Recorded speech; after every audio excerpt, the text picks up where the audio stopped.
Saúde a todos com a graça e a paz de nosso Senhor Jesus. E aí, meus irmãos, como que vocês estão? Bem, eu espero que sim. Antes de tudo, peguem suas Bíblias, se vocês puderem, que é bastante válido para que a gente venha meditar na palavra do Senhor, guardar na tábua do nosso coração, né? E aprender junto com nossos irmãos. Amém? E a mensagem que o Senhor nos deixou está no livro de 1 Pedro, capítulo 4, versículos 16 e 17.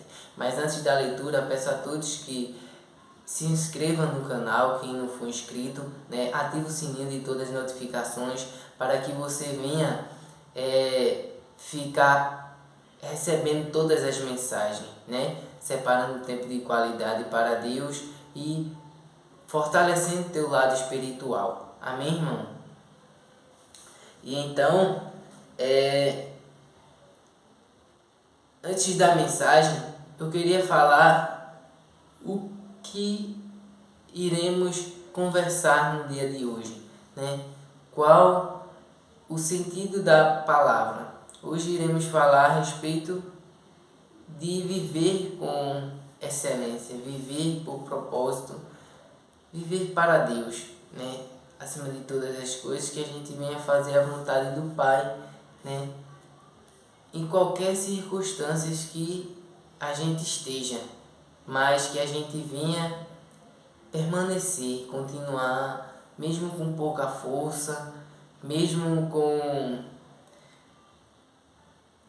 às vezes, se sentindo fraco, entende, irmão?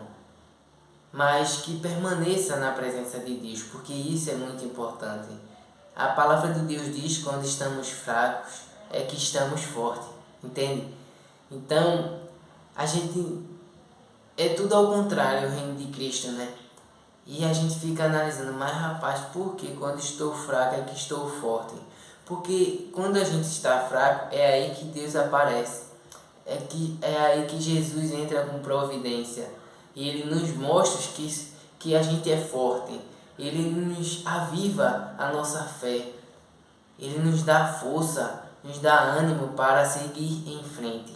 Entende, irmão? Aí vem uma força sobrenatural de Deus que a gente não consegue explicar e a gente continua levando a palavra que traz vida, né? A palavra que traz salvação, e a gente, enquanto está com pensamento, sei lá, de padecer, de morrer espiritualmente, agora nos encontramos fortes, firmes, né? E levando uma esperança para todo aquele que ouve a palavra do Senhor através de nós. Veja, a gente se posiciona, se coloca como fonte, né? E a gente vai alimentando todos aqueles que estão necessitados da palavra de Deus.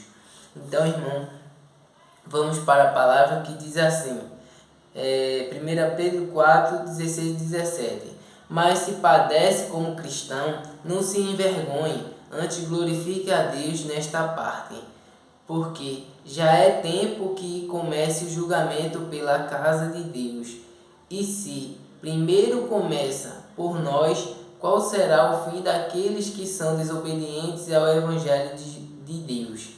Então, irmão, veja que a gente não pode se envergonhar por estar fraco espiritualmente, né? Por estar cansado muitas das vezes. Somos carne, somos falhos, pecadores, mas se a gente se alimentar, estiver em espírito, o Senhor nos recompensa, nos alimentando, né? Nos enchendo da presença do Senhor, nos deixando forte novamente.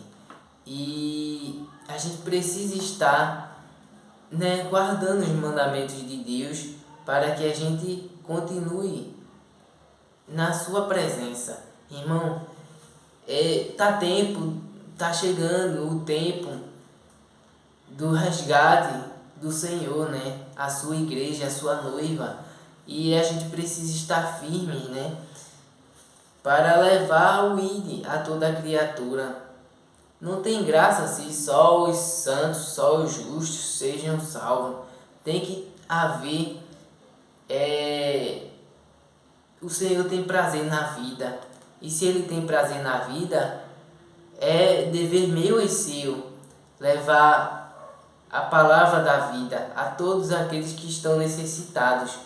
Agora, se eles não querem ouvir, se eles não querem conversa com Deus, se eles não dedicam a sua vida ao Senhor, entrega a sua vida ao Pai, aí a gente já não é dever nosso. Ali é uma questão dele com o Senhor, mas que a gente pregue a palavra e não tenha medo, mesmo se estivermos fracos, né? E nos sentindo muitas das vezes sobrecarregados, né? Entre no seu quarto, ore ao Senhor e peça para Ele trocar o seu fardo, porque o fardo de Jesus é leve. Muitas das vezes a gente que torna esse fardo pesado, irmão, e não sabe o porquê, mas é tão simples viver na dependência do Senhor e agradar a Deus. Não estou dizendo que é fácil, mas é possível, é simples, que a gente possa fazer tudo conforme a vontade do Senhor para que isso seja algo tão natural, né? Renunciar a nossa carne, viver na dependência de Jesus Cristo. Então, que isso chegue ao ponto de se tornar natural em sua vida. Buscar a Deus, falar da palavra do Senhor, né? Guardar os seus mandamentos, renunciar a sua carne, as suas vontades, né? Para viver os sonhos, os planos de Deus que Ele tem para cada um de nós. Amém, irmão? E eu queria também ler alguns versículos, né, do livro de Atos, capítulo 7, versículo de número...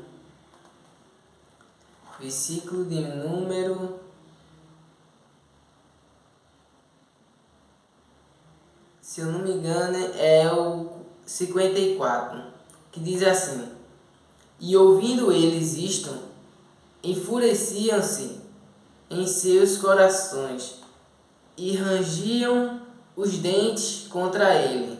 Mas ele, estando cheio do Espírito Santo, fixando os olhos no céu, viu a glória de Deus e Jesus, que estava à direita de Deus, e disse: Eis que vejo os céus abertos e o Filho do Homem que está em pé à mão direita de Deus. Mas eles gritaram com grande voz, taparam os seus ouvidos e arremeteram unânimes contra ele.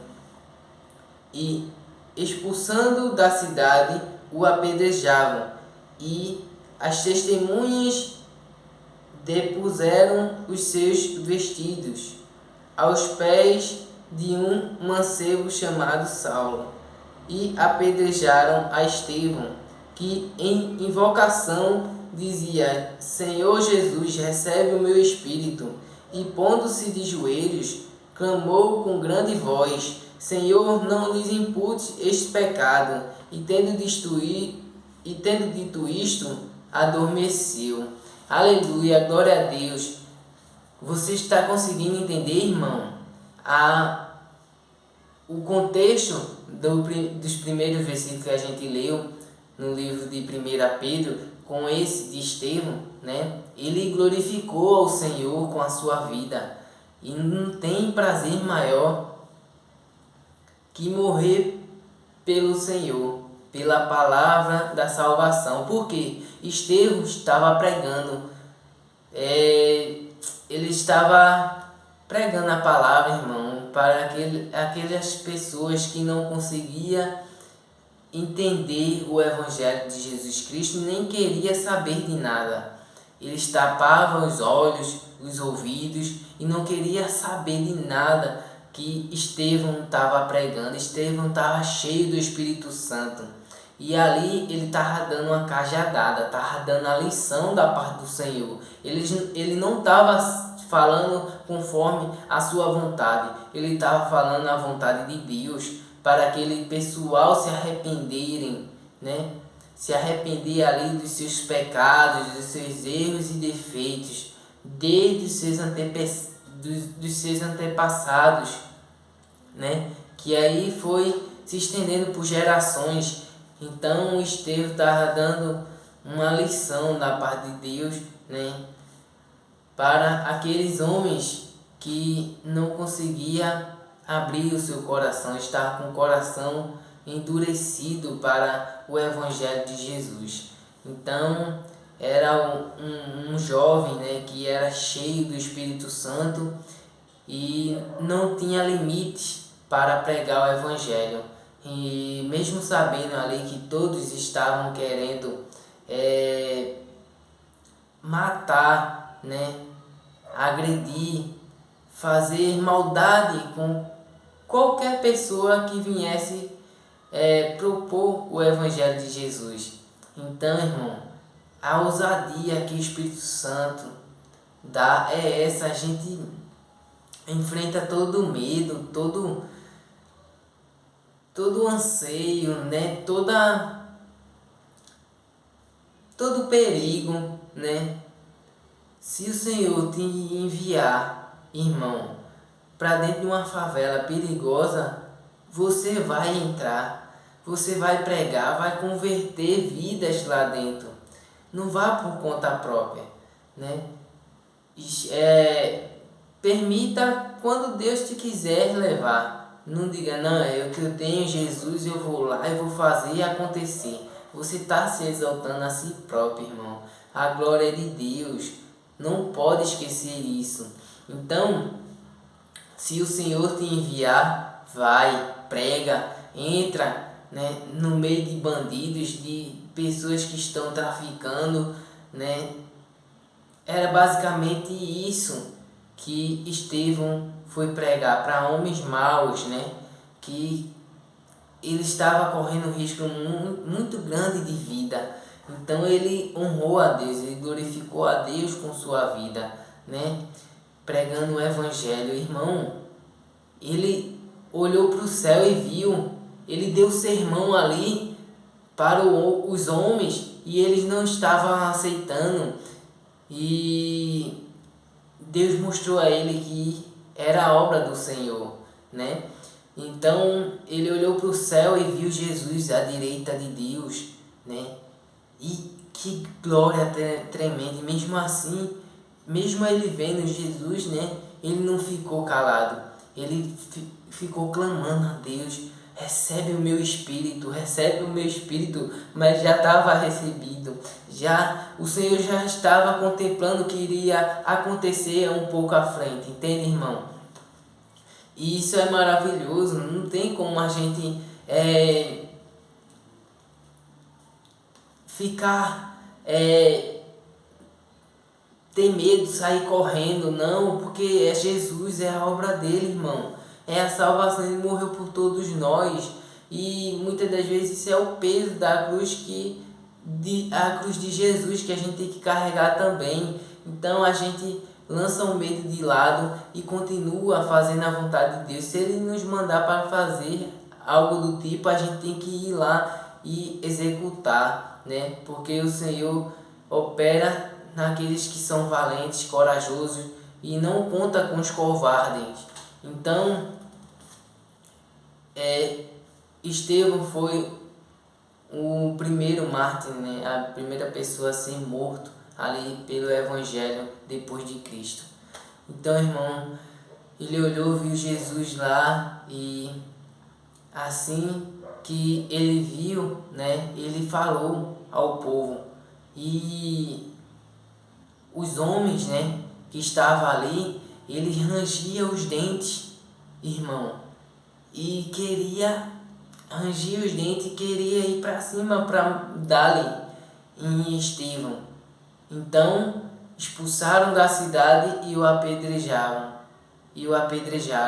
Então Estevão fez a mesma coisa que Jesus. Jesus estava em cima da cruz e ele disse assim: Pai, perdoa o que eles fazem, perdoa-os, eles não sabem o que fazem. E Estevão falou basicamente isso: perdoa, não impute esse pecado de estar me apedrejando, eles não sabem o que fazem, né? Deus vivo, me usando aqui para falar para eles, para abrir os olhos deles, e eles não estão enxergando, porque eles estão cegos espiritualmente, entende, irmão? Então foram lá e foi lá e entregou a sua vida a Jesus e disse: recebe o meu espírito, e adormeceu e dormiu em paz no Senhor. Foi morar na terra prometida, sabe, irmão? A recompensa não está aqui.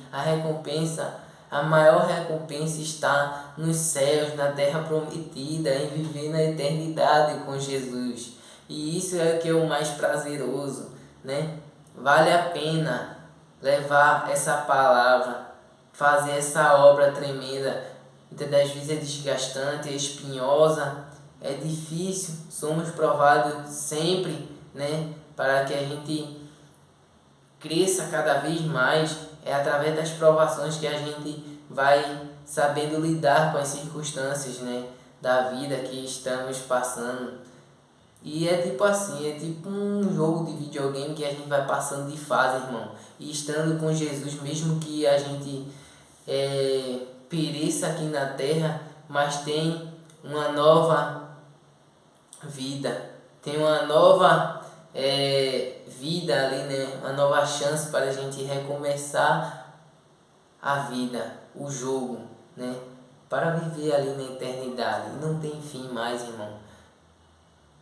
E o que Deus faz, ninguém pode frustrar os planos de Deus, irmão. Tenha consciência disso. Se o Senhor te prometeu, Ele vai cumprir na tua vida. E só agradeça a Deus, glorifique ao Senhor, envie a glória a Ele, né? Porque tudo vem dele e volta para Ele, né? E isso que é o mais gratificante. Quando a gente percebe que estamos sendo usados para esse reino, é tremendo, irmão. É uma felicidade que não cabe dentro de nós. E me desculpem se muitas vezes pela minha emoção aqui, é porque falar de Deus é isso. Vai muito além de nós, entende, irmão? Às vezes eu fico sem palavras para me expressar de tanto amor, de tanto carinho, né? Que Jesus tem por nós, irmão. E que a gente possa ter essa ousadia, essa mesma ousadia, esse mesmo dom que Estevão teve, né? De ir para cima, irmão. Sem olhar para quem, sem olhar para as circunstâncias, ir lá e fazer a vontade de Deus e ponto. É isso que a gente tem que ser, né? Para agradar a Jesus, estar sempre meditando na palavra, pedindo sabedoria a Deus, para entender quando é Ele, né, que está te enviando a certos lugares determinados. Então, continue conosco para que a gente venha orar e entregar essa mensagem. Amém? Vamos orar. Pai amado, Pai querido, obrigado, Senhor, por mais uma palavra rica em detalhes, maravilhosa, Senhor, diante dos nossos olhos. Oh, meu Pai, precisamos ser ousados como Estevão, Senhor.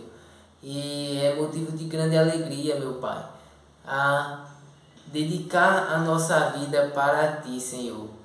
A gente renuncia a nossa juventude, a gente renuncia nossos prazeres, mas não há satisfação melhor de que Te servir, meu Pai. Coloca esse amor imenso em nossos corações, num dos meus irmãos também, Senhor, assim como tem feito em minha vida, que o Senhor cresça e a gente possa diminuir, toda a honra e toda a glória seja dada ao nome do Senhor.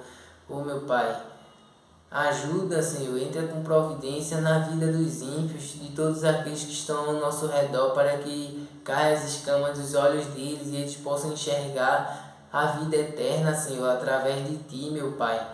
Não somos nada, Senhor. A gente só é um meio de ser usado aqui, pregar para eles, plantar a semente, e o Senhor é quem vai colher a semente, meu Pai, porque isso tudo que fazemos é para a Tua glória, é para o Teu reino. é para a extensão da tua igreja, da tua noiva, Senhor, para que no dia e na hora certa da tua volta eles possam ir subir conosco também, Senhor, para viver em toda a eternidade. Continua conosco, Senhor, é isso que te oramos e te agradecemos, em nome do Senhor Jesus, amém. Amém, irmãos, fiquem na paz do Senhor, que Deus abençoe a todos, compartilhe essa mensagem com o máximo de pessoas possíveis e não se esqueça, Jesus te ama e eu também. Até a próxima mensagem, tchau!